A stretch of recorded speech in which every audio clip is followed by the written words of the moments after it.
China's growth since the middle 1990s is heavily dependent on export and investment.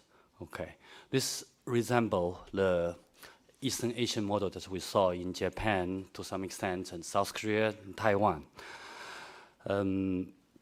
This model is different.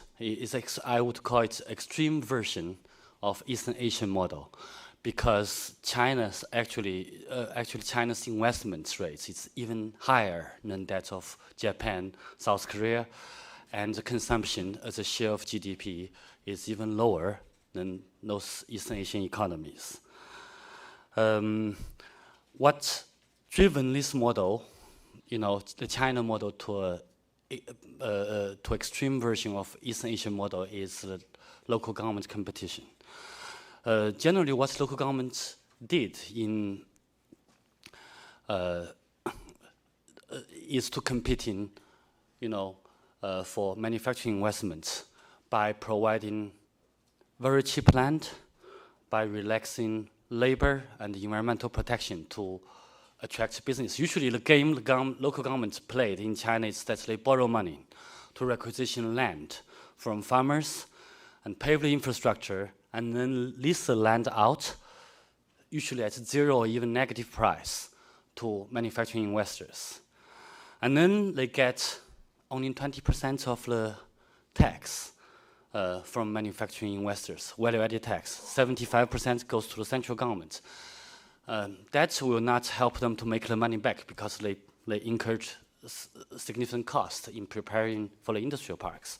And then, manufacturing boosts local service development. Then they tax the service sector.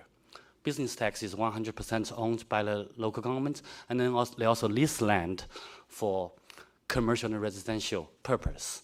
They make money there. So basically, you saw in China, half of the land every year used is for industrial purpose. This is a very, very significant number. In most other developing countries, when they urbanize, only 20% or 10% of the land is used for industrial purpose.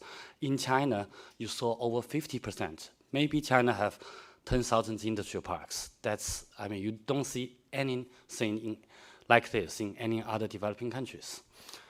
The local governments also undersupply residential land so that they can maximize the revenue.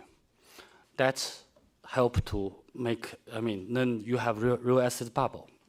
So this model, by, lowering the price of production factors, really help China to attract a lot of manufacturing investment.